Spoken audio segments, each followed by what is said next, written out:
Hello, everyone. Welcome back to the Catholic Guide to Sustainable Living. Now, we spend a lot of time in this podcast trying to explore the practical, emotional, psychological predicates or foundations of environmental stewardship. That is, what do we have to experience? What do we have to learn? In what way do we need to grow in order to start caring for our place and then doing something practical by looking after it? And we argue that the beginning of care is nature experience. You have to be out there in the world. And that nature experience is perhaps optimally undertaken in activities like hunting and fishing, but can also be gardening or walking, wild swimming, or going up the mountain. Now, the key of experience, then, is to see. You have to actually encounter a natural environment. The difficulty is, of course, that's quite difficult for us because we're so used to experiencing a reality that's mediated through the small black rectangle of a cell phone. So what I wanted to do today was talk with actually a very famous portrait artist called Igor Babailov, who's painted several popes and politicians and royals, and who is an expert, the definitive expert really, at seeing or encountering or understanding, in this case, another person by a prolonged meeting with them. And he can teach us a lot, I think, about from his experience and from his dealing with other people about how it is that we might be able to see other components of the created order. How can we truly experience a tree or a rock or the sky or the ocean or a fish or any of these things which are the foundation of an intuitive, a multisensory, and what becomes an intuitive relationship or relationality with natural systems. And, of course, from the community of practice with which we experience those natural systems, the people we fish with, the people we garden with, the people we walk with, who can help us become emplaced in this social ecological system. Place, its people, its time, its culture, which then shape our identity. This is me. This is my place. These are my people. And of course, this is what I want to protect. This is what I want to look after. This is the place that I'm going to become a steward of. So I do believe it all begins with experience, with seeing the truth about reality, and that people like, or artists like Igor Babialov can really help us with this. Well, I'm an artist, and I paint all kinds of things, but I'm primarily known for my portrait works, and I've done official portraits for the world leaders and the leaders in business and people of all walks of life, basically. And I paint portraits because I simply love it, and one of the reasons probably because it's the most challenging in fine art, and that's why the old academies of art were always the education, their curriculum was based on practicing study of practicing works of basically how to paint, how to depict the human form in particular, because, well, as recognized and as the most perfect God's creation, speaking of God's creation, the whole idea of the old academies was to glorify the beauty of God's creation. And the church was very much strong and powerful, still is, but not talking about different time, a little bit like the period of the Middle Ages, like the Renaissance. And quite often the Bible, for example, was taught through visual images, because people quite often couldn't read. So and that's where the mastery of the artist would come along, and they used it to educate the public. So speaking of mastery, and to your question about my background, I began my fine art education when I was 9.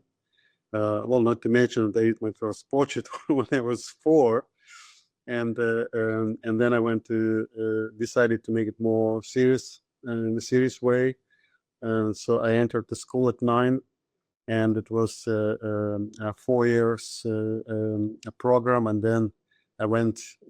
I entered another. It was like a nationwide competition, where subsequently we probably there was selections of thousands amongst thousands of children, and to enter that school, and there was only one vacancy, so Wow. they selected 24, and then me as 25th out of all the submissions, thousands of submissions, and so following by the strict exams, I was accepted to that school, And where was this? that was in Moscow. It's Okay. under the supervision of the Russian Academy of Arts, or the Soviet Academy of Arts at the time, of course. And it was in 1979 when I yes, in 1979 when I entered that school, school for gifted children. So at the age of 9, I went to school in my hometown, which is in the Urals, about 24 hours by train from Moscow. And then 4 years later, I was accepted into the other school, that very, very nation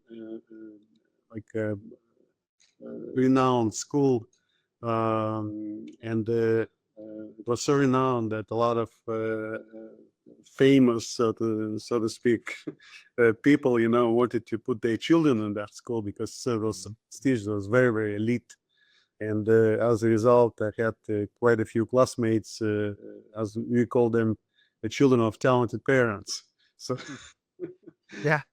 but the school was very, very, and of course they all were talented, but they primarily, of course, would the school would be who would get to school would be through the contacts, and to their parents who they knew, and so but I always consider my getting the school, it was very, very unusual thing, and because by all calculations I was not supposed to be there because Right. And so this was primarily an art school, or just a general education for gifted children? it was a specialized in art school. Right. So it was a combination of general subjects like geography, history, Sure. chemistry, physics, whatever, math, and at the same time, the same day, the students would study art. So it was probably about well, it was very, very intense, and probably each day there were about 5 hours just of art. So those general subjects plus art. It was very, very extremely intense, and but it worked very well. Yes, because you were like, well, for me particularly, because I lived obviously as a boy from outside of Moscow, and I stayed in. It was like a type of like a dormitory. It was more like even like a boarding school. Yeah. That it was the whole floor of the school was for the ones from out of town, and so there were 50 of us from all parts of the country, and from age 6, 7 to 18. So, Wow. so Yeah. all the boys lived in in separate rooms. Right. It's also all kind of divided by age, and So from then, your entire life then is oriented towards this training, basically. So I'm curious as to how you start. They anticipate that you have this talent and that you have the potential to become a great artist. So how do you start age 9 on this long journey? Well, are you talking about the curriculum? With the training, particularly the artistic component, you said 5 hours a day. Well, the school, well, the one that I started at 9, at my hometown. Yeah. The name of my hometown was Glazov. It's Udmurt region in the Urals, very Okay. close to Siberia. A small town, but we had that school, which in fact was co-founded by my father, who was an artist. But the school was very, even in that at that time, at the age of 9, we were following that kind. The approach was very, very classical, very serious, like in the academic approach, like the work, for example. All my studies, well, beginning from that time and later on through the school and then the academy, was done only from life. And so we worked. I remember when I was 10 years old. I remember drawing those Michelangelo slaves. We had those copies of the cast in our lobby at the school. So the students quite often drew them, and they were like original size Michelangelos. Slaves, and then of course we worked with life models, but it was everything was done only from life. Then later on, from at the school in so when you got there, the specialty school, it was because the school was in such demand that it was the only school in the country. Everybody was dreaming to get in there, and that's I got accepted. And that when they announced that competition for that one spot, because there was one boy, he just was misbehaving, whatever, he was failing his grades, and so he was kicked out of school. So they so there shouldn't have been any spot. So they had one vacancy, and that's when they announced the nationwide competition for that single vacancy. And one of the things I remember that in our school, like as I mentioned, that the work was only from life, and all in the tradition of the old academies, and there was no, I would say probably not a single one of us would even have a little even thought in the back of their mind that to work from a picture, possibly. And that was considered to be even like we would just lose self-respect if we would do that, even think not doing that. So I really want to talk about that, definitely. Yeah. Okay. So we will get to that, because I see it's really important. And so how long were you at the school in Moscow? Well, the school was that school was 4 years also, but I would like to make that point that what I mentioned about this strict rules about working only from life. Let's say someone decided to do, because it's always easy to do to copy a picture, and for example, something, whatever, you can sneak something, and to make it something look very, very great, because it's not hard to copy a photograph, but it can look great, without giving much effort to that. So, but our professors, they were not stupid, they were great. We had great teachers, and they were artists, great artists. They're some of the best artists in the country. So, but like I said again, like we didn't even think about this, about using photographs. But let's say, if someone would do that, they would be expelled from school for cheating. Right. That's okay. Okay. Well, let's just wade straight in there then. So you're in the school and you're always working from life right from the beginning. So there's the working from life bit, and there's also this primacy of painting the human person. And you mentioned at the beginning that was partly because the human person was considered to be the perfection of creation, but maybe there's more to it than that, because the natural world is obviously created as well. So you could paint landscapes, but right from the beginning, it's considered that painting the person, painting a portrait, is more significant. Because it's the reason is that it's the most complex in realistic art, because in this nature it's the most complex. And like, let's say, like you mentioned, landscape. That landscape, you can move that tree 10 feet and nobody will notice that. Try to make it. Right. So you have to be. It requires a lot of discipline, then it requires the studying lots of sciences in art. You see, the old academies of art were never separated from science. Like let's say nowadays, it's like there's the arts. The arts. It's like, what's the arts? Like anything can be arts. Yeah. It's your eyes and splash your paint all over the place. It was like that considered to be genius. And but in reality, like especially if you want to portray the God's creation, that beauty on canvas, it requires a lot of knowledge, a lot of science involved. So as we know, there's a lot of science, like perspective, the foreshortening, Yeah.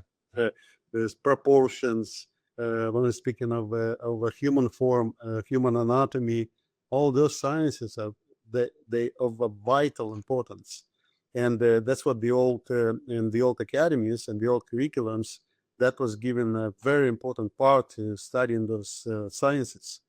So let's say, like I remember our professor used to call us, like he would say to us, to artists, to students, that he would say, you are like, you basically, you like doctors, because anatomy as well as the doctors do, because it's like we studied like the anatomy classes. I remember since the age of 9, when I went to the first school, we had it twice a week, anatomy lessons. So do the math, twice a week, and I've been doing it. I have total 16 years of just fine art education. Okay. Yeah.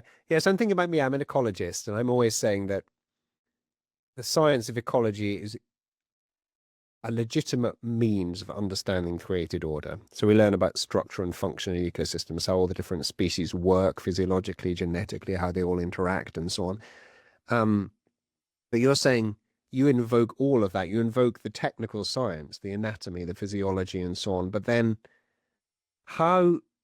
what's the step beyond that then to seeing better? Because obviously I'm speaking to you because I think the ecology or the sciences are limited in their capacity to see the person. So I'm wondering how the artistic perception integrates all of that and then renders an additional truth maybe about the person.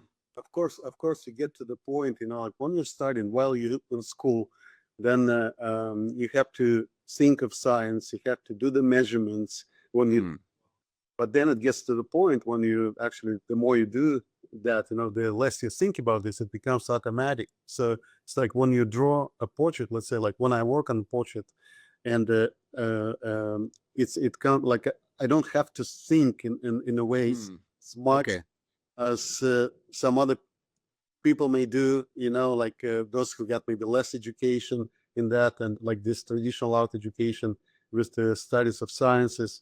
And so I can focus more on capturing the character of the person, and trying. And of course, like I believe that portraiture is not just about the visual image, what we see, but inner world you have to capture.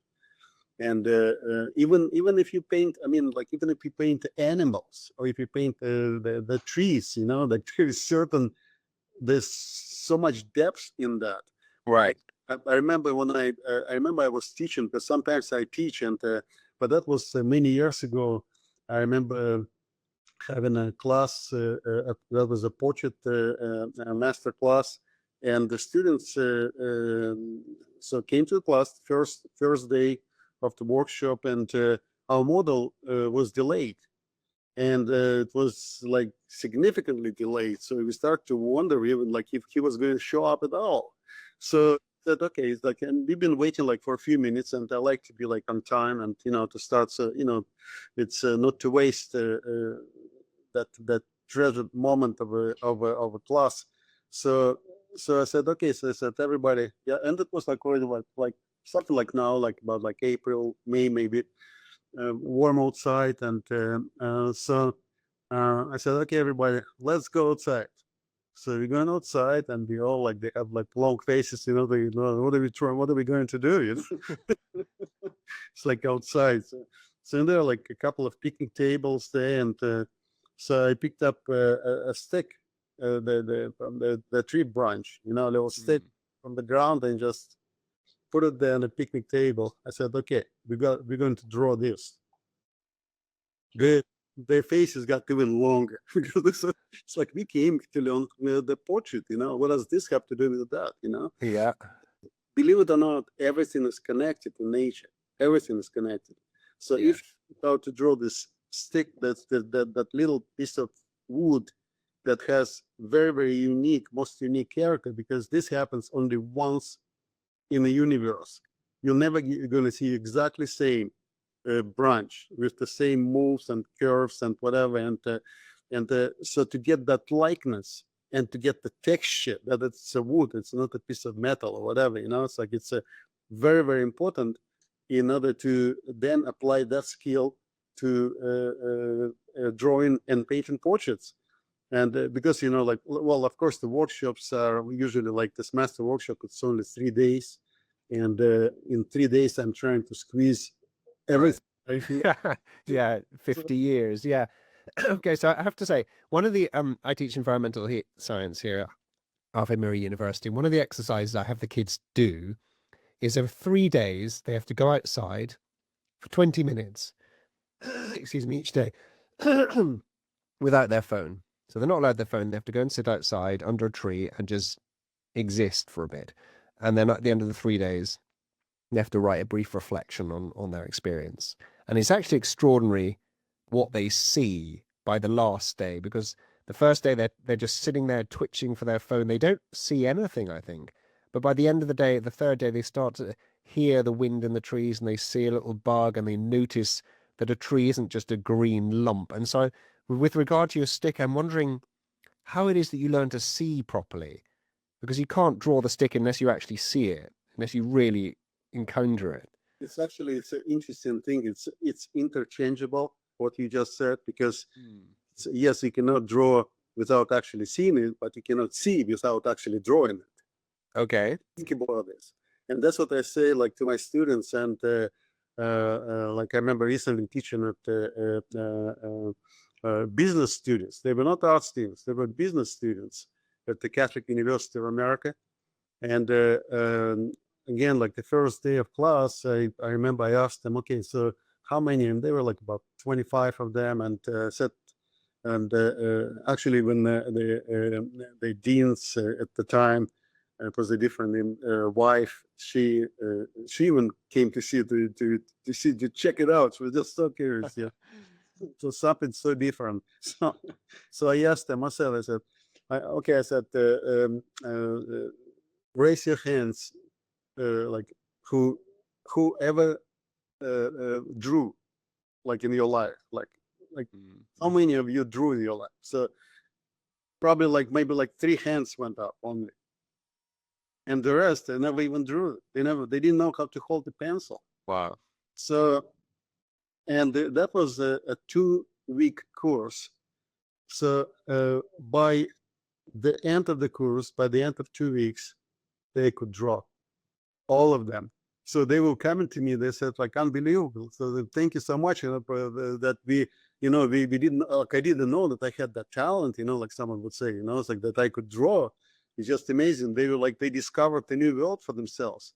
Because see what it is. It's like when I mentioned about sciences, it's a very, very important part of the art of like the arts and sciences. That's what the academies used to be called in the past. Always the arts and sciences, never separated.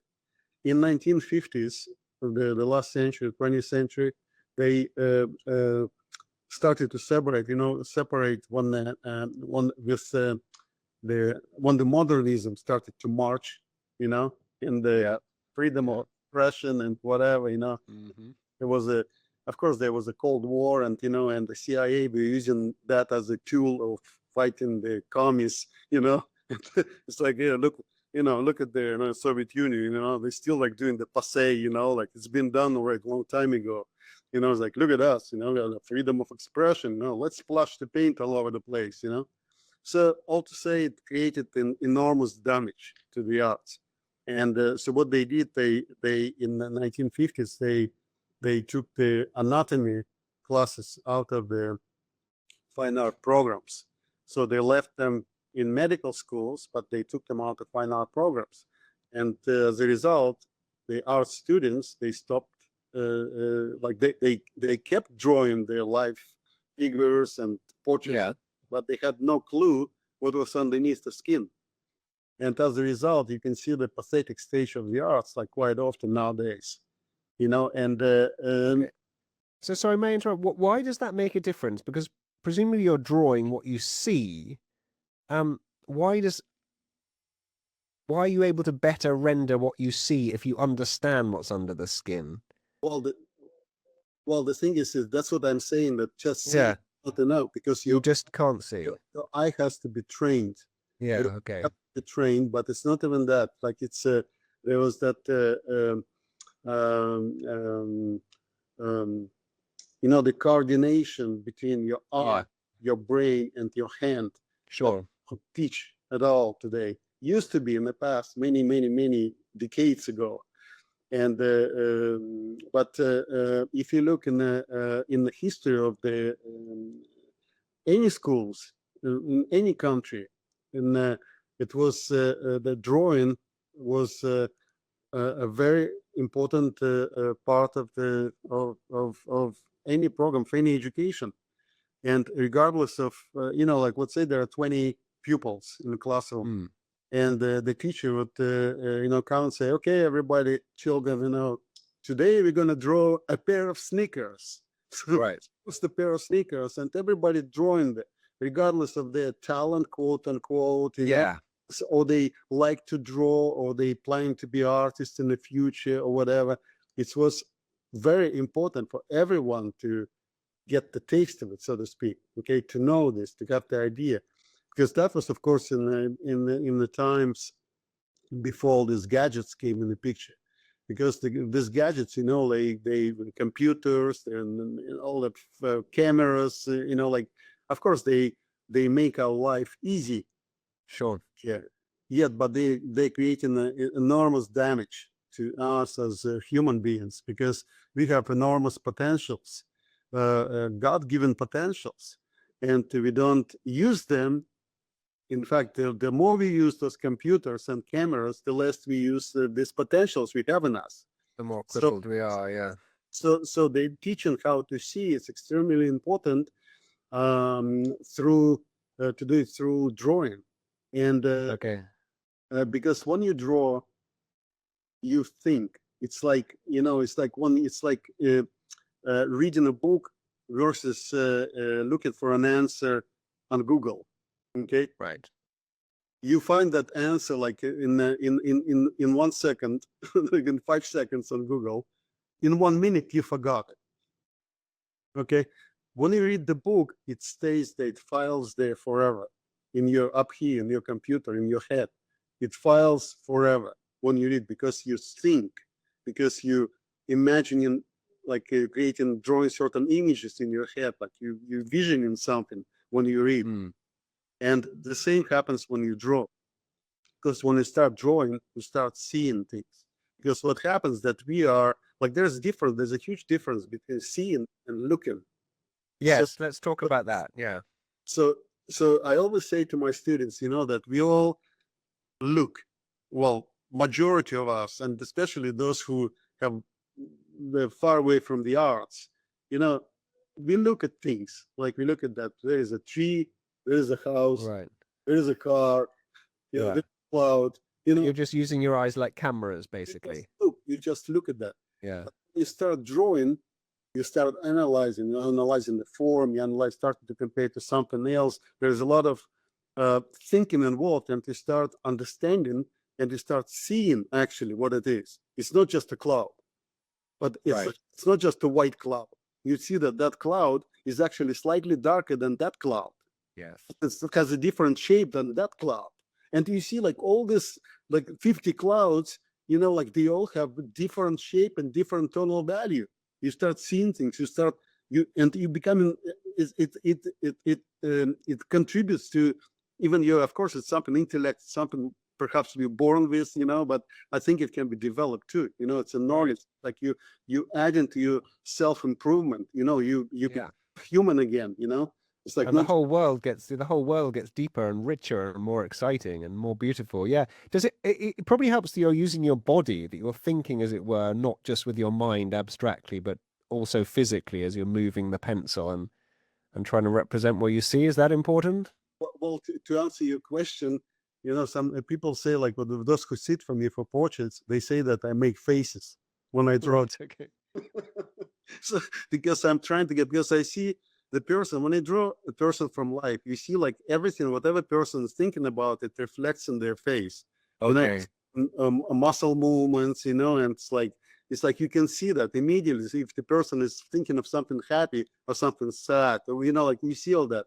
So, but in order for me to get into the inner world of that person, when I draw that person, I'm kind of, I don't even realize that, but I'm making this same expressions the person does. Okay, right. It's me that I make faces. No, that was you making faces. I was just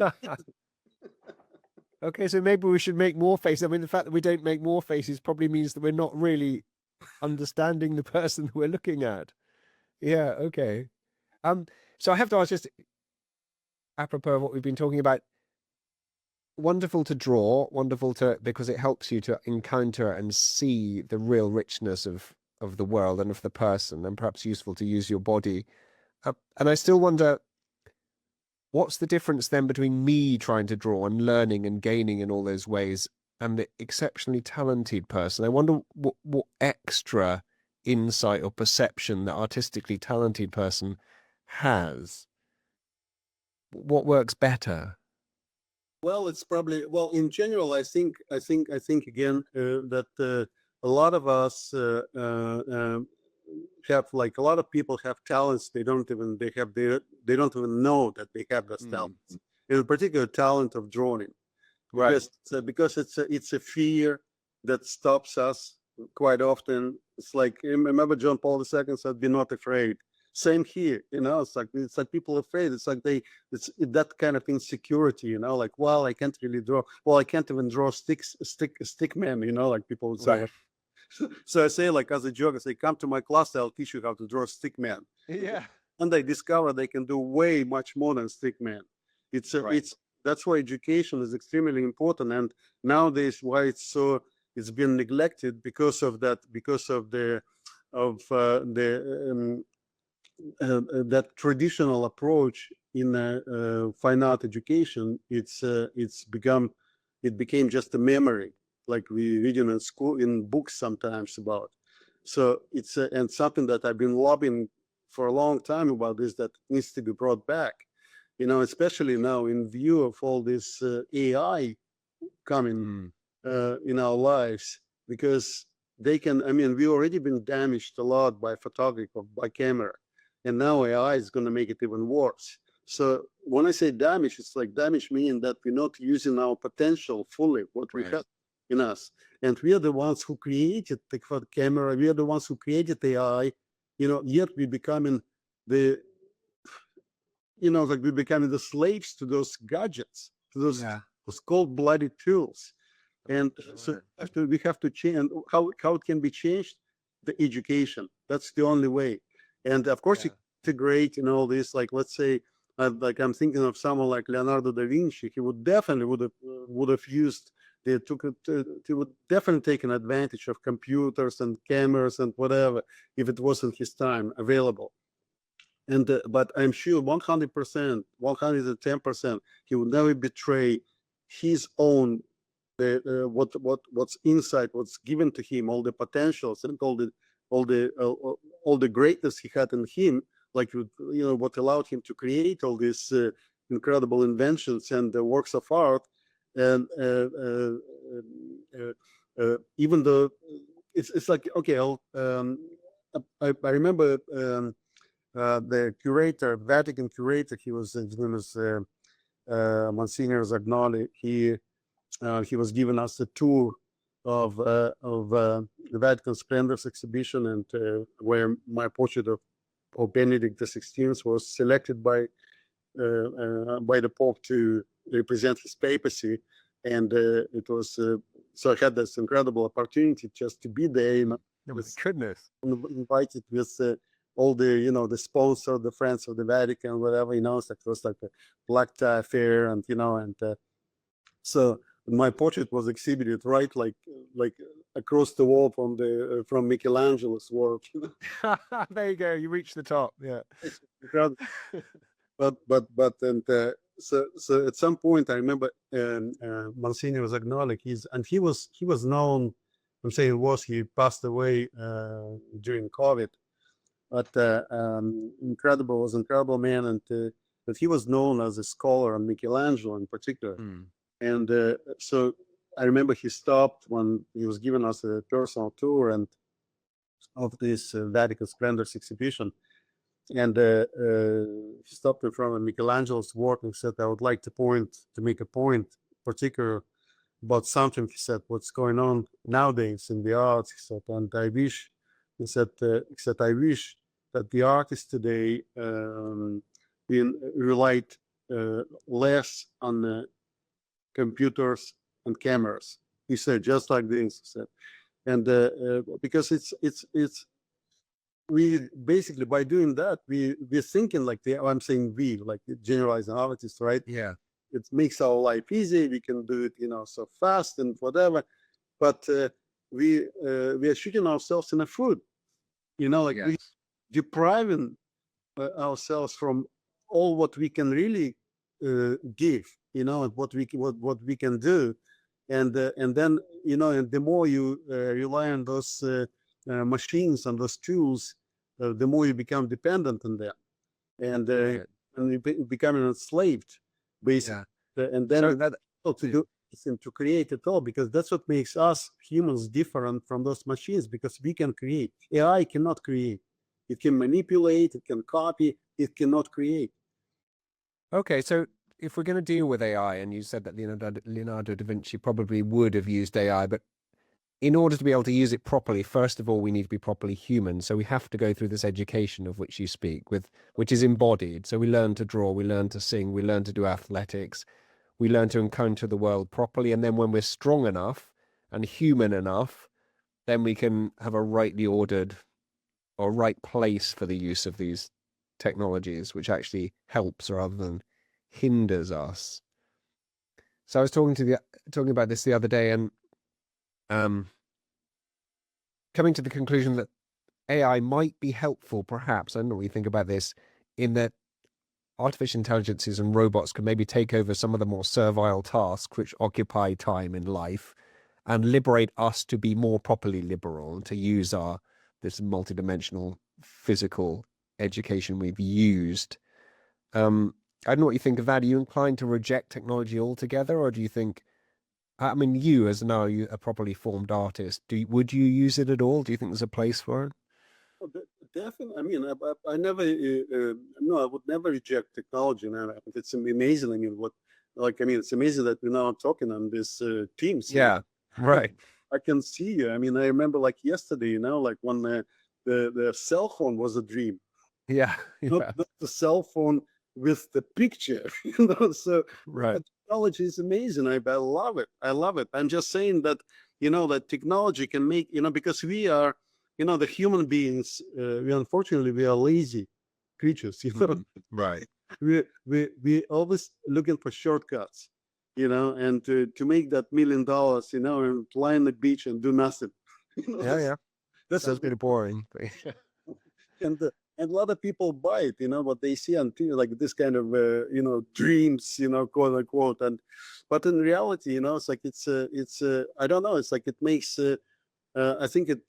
Speaking of liberation, I think it liberates you much more if you are, if you know how things done, if you can lead instead of follow, because it's and that comes with education, with the proper education. And in the arts, like speaking of myself as an artist, it's just the artist, I think, but not just artists, like anyone, like let's say going back to the importance of everybody being able to draw.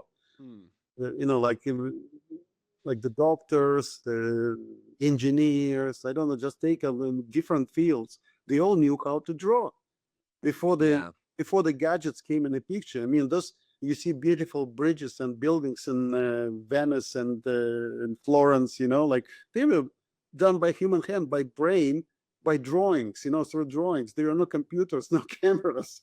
That's how they did that. Yeah. So is it more beautiful a building designed like that by a person with a pencil than a building designed by an AI?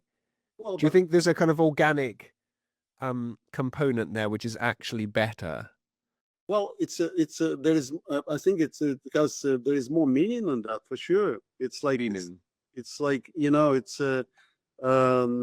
it's like copying a photograph. Like I'm talking about, let's say, portrait artist. Okay? Yeah. One copies photograph, and the other one, let's say, does it from life. You copy a flat image.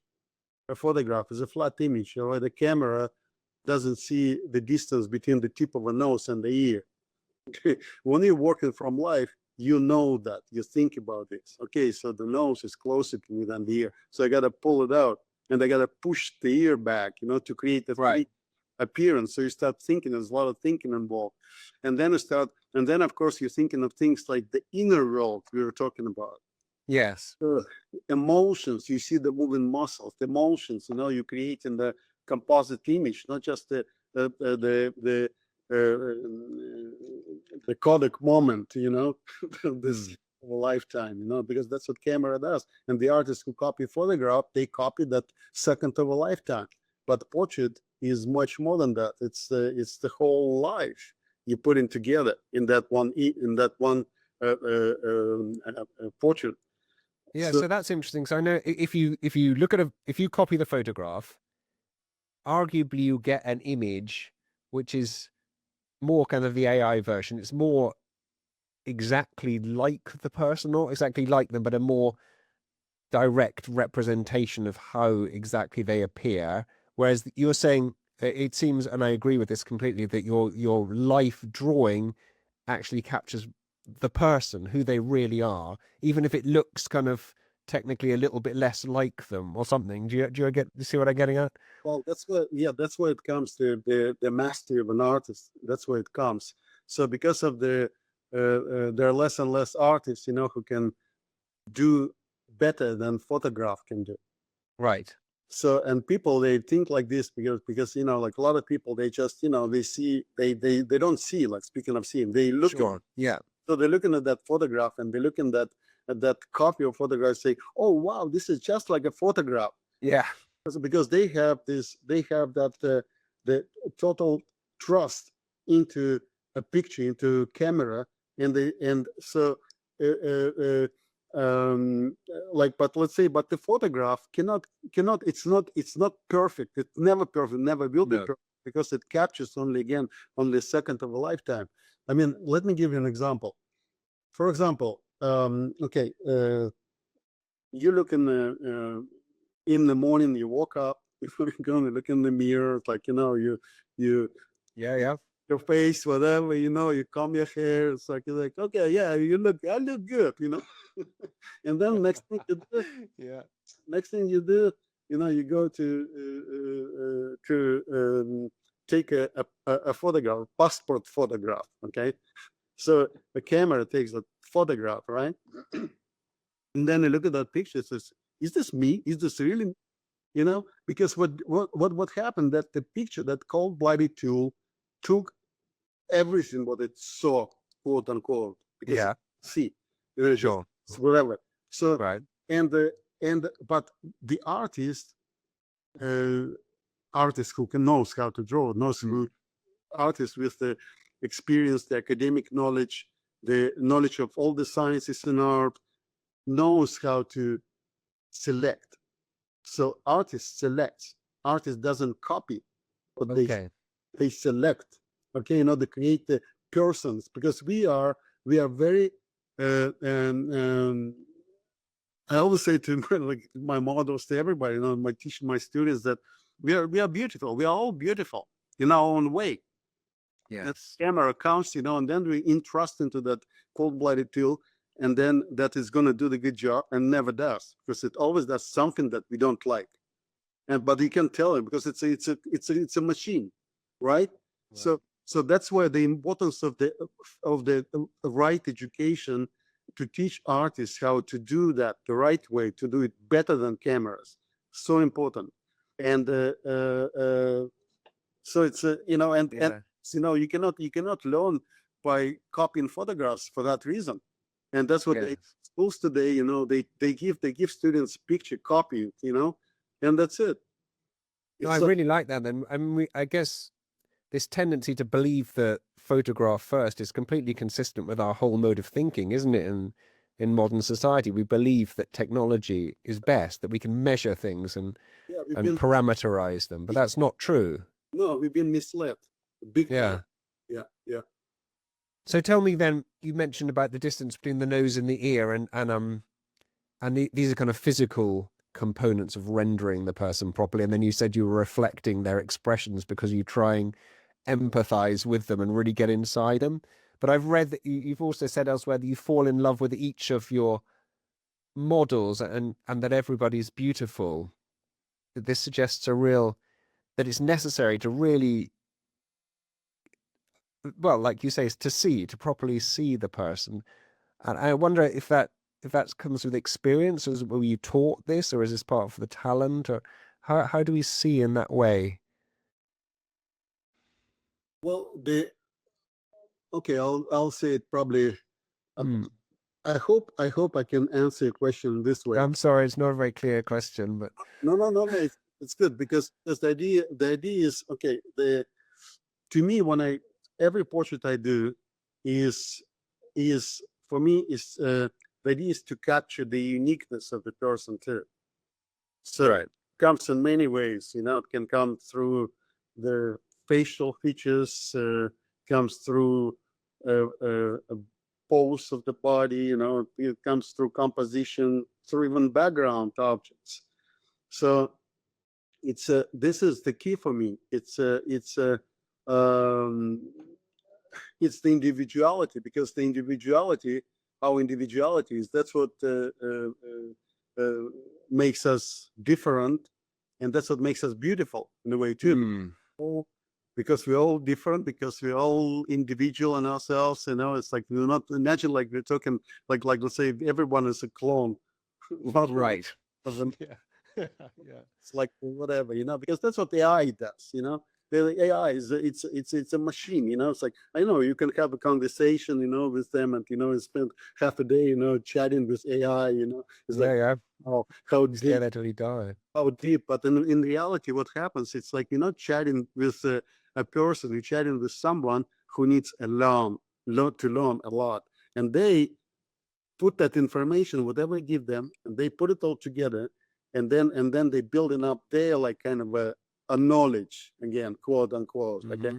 So they even that they learn, and anytime they hear anything of this, they can see, they like you come in conversation, you having conversation, and you tell them something new, maybe, and they say, oh wow, Sam, it's like that is beautiful, thank you so much, that's incredible, and it's like oh wow, it's like street field thinking, it's like you've been complimented on this, AI, Yeah, right. Yeah, I feel all good. Yeah, I mean, by this thing that doesn't exist. Yeah. like at some point, people we are given all this, like we're bowing to cameras, and now they start doing the same with AI. And then, but like we can't forget one thing. We cannot forget that we are superior, because we don't let them control us, because we have to remember who we are every time, and each day of our life, and especially when it comes to the academics, like and those who work with in the education, and teaching students. It's so important to teach them the right thing, because if we don't, then they're gonna teach their students the wrong thing, or like impression. Because what happens, like very often nowadays, teachers teach their approach or their philosophy or their thinking or whatever, and they're trying to be very smart. It's like, yeah, I know it's been done for centuries, but hey, let me be original, say some of that. Right. Yeah. Let's stick to let's stick to the formula. There's A, B, C, D, and goes to Z, right? It's like you can't play with that. Right. If you If want it to worked for 3,000 years, it's probably still okay. Yeah. you want to speak language fluently, don't play with that. Yes, that's a good way of putting it. Yeah. Yeah. So you made me think, so I'm a professor and in university, and I see girls particularly, and some of the guys as well, worried about their body image, how they feel about themselves. And this is a bit of an aside, but and perhaps this comes from the photograph, but and we say that everybody's beautiful, but at the same time, I think artists have a conception of an ideal human form. Is that correct?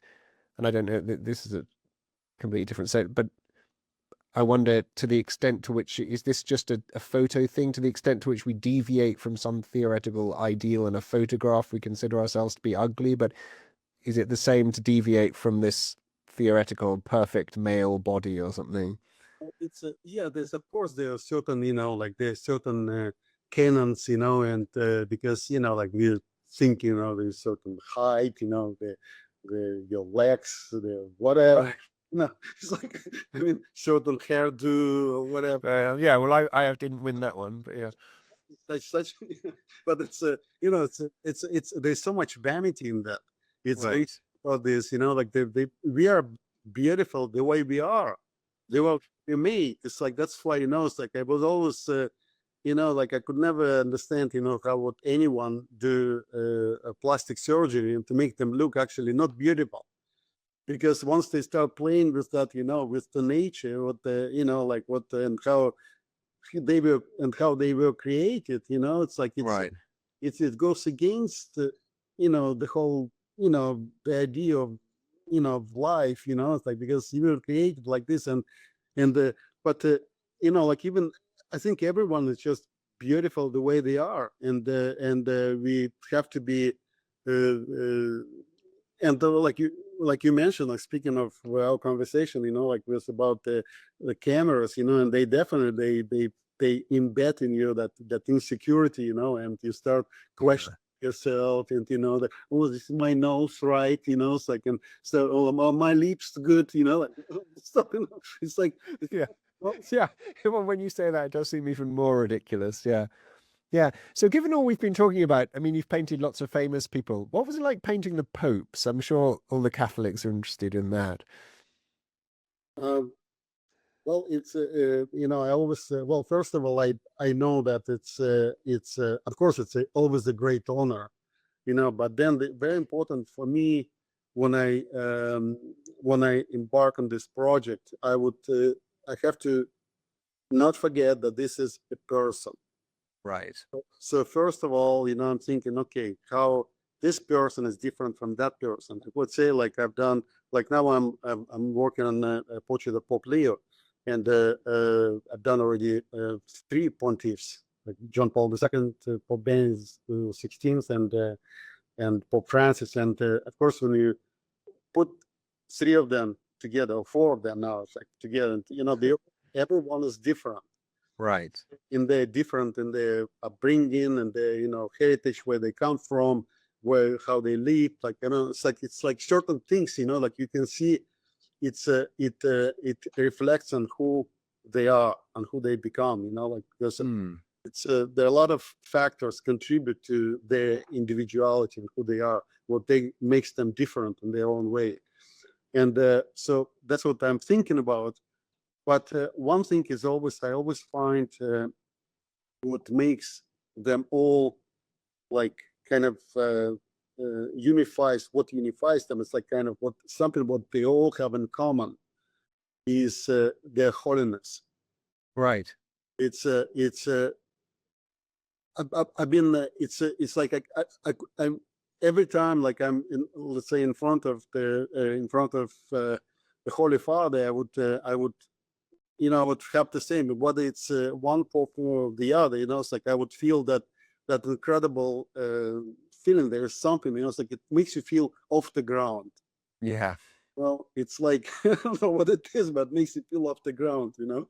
It's Yeah, like, yeah, I know. Well, I remember just walking past, well, Pope John Paul II going past in his automobile 20 meters away from me. That was the closest I ever get. And even that was pretty extraordinary. So I can't imagine what it's like standing in front of one of them like that. well, Yeah. I will never forget this. He was the first Pope I met, John Paul II, personally in 2003, and he looked at me like he was like this, like probably looked like Mm. very very close. I spoke with him, and he looked right into my eye, like he looked into my eyes, but he didn't look, he wasn't looking at me. He was looking through me. That's Wow. how I Yeah. felt. His eyes, he was looking right through me. And I'll never forget that the color of this, the bluest eyes I've ever seen. And they were the bluest than the blue sky, you know, like so beautiful and blue. And he was like just looking through you. Oh my goodness. Yeah. It's like, you know, that was unforgettable experience. Yeah, that's incredible. So you ever tempted to paint a halo? Well, it's like, I mean, and if you remember that, if you look at all three portraits I've done so far, they're very different in their composition, and it's because of the differences who they were as Yeah. humans. And like the John Paul II, he's Saint John Paul II. He's again, I'm added Saint Paul John II, but it's you know, I remember Cardinal Zivich, his confidant, his secretary. He said about him that he said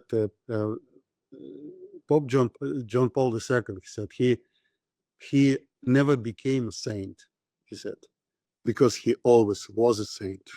You know. Yeah. So, There you go. Yeah. but Yeah.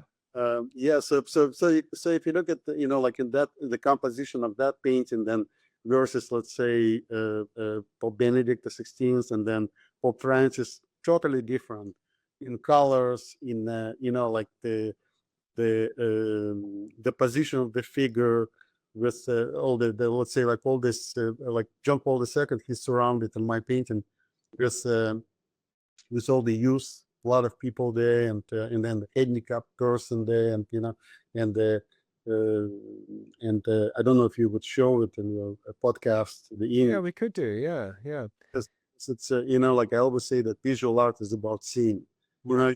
Don't Yes. want, you know, but sometimes it's like, you know, like the old saying goes, you know, it's like it's better once to see than 100 times to hear, right? Yes, that's definitely true. Yeah. So at what point in the process do you decide how you're going to position them and what you're going to put behind your model and as background or other humans? That just kind of emerges through the process, or do you have to decide beforehand? Well, you kind of like I usually make a lot of like different studies and Okay. just kind of little scribbles, you know, for myself, Right. real Yeah. estate, you know, just to get an idea, you know, and because I have it in my head, of course, but once you put it on the paper, it becomes a little bit more visual, more clear, and because once you start putting it actually on the paper, then you want to add something, want to take something out, you know, and but in your mind, of course, you have that general idea, and Right. Yeah. was depending on who the person is and what you want to portray. Like, let's say the John Paul II's portrait was done for in commemoration of World Youth Days, and Yes. Okay. that's so that contribute to that idea of the youth around him. And you know, so it depends on you know, like with Pope Benedict, for example, that was totally like a spontaneous composition. I was sitting in my studio, and you know, and thinking like this, okay, so different, all kinds of options, you know, like what can go into background, because background is extremely important, right? And I'm looking at my like it's right here, you can see it from here, but it's a painting of a risen Jesus. Okay. It's called Vita. You see it on my website. It's a monochromatic kind of painting, and monochromatic, like a sculptured Jesus. And so I've done it before I did the portrait of Pope Benedict the 16th. And so I was looking at this portrait of painting of Jesus. And I said to myself, what if I incorporate that in the background? Hey, that I think would work, kind of. And I started to develop more this idea, and then when you look at my portrait of the Pope Benedict the 16th, you see to the right, like he's holding his hands in prayer and pointing towards Jesus, and it's like it becomes like kind of a very kind of a circular composition. It's very unusual composition for the portrait because it's in the profile. It has a profile view because typically portraits are like like front 3/4. You don't see often portraits in profile. I've done quite a few profile portraits, but this in particular for Benedict's portrait because it got visibility and a lot of people see it and saw it, and the artist in particular. And then I noticed after that it was inspired a lot of artists to create kind of similar composition. Oh, good. Like in the sense that like they started to see artists painting profiles. Yes. And incorporating sculptures in the background. All after this painting, after I did this painting. Oh, that's exciting. Yeah. Right. So see, it depends. Like this, it can come like the composition can come in different ways. With Pope Francis also, it was totally different again. It's he's staying in the middle, standing with the light of God coming from above, and he's right in the middle of that stream of light. And so on one side there is the Holy Family, then the Spirit. On the opposite side, the Holy Spirit in the form of the dove, and then there is him washing the feet of disciples, and then on the opposite side, he's with children.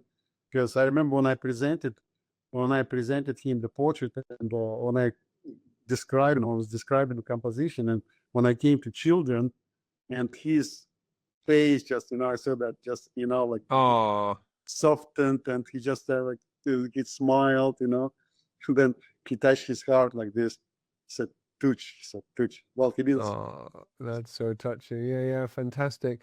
Well, Igor, now having spoken to you for an hour, I feel like I wish I'd had more of the liberal arts education myself, and I was able to ask more perceptive questions. But it's been really fascinating and a great privilege to talk to you. Thank you.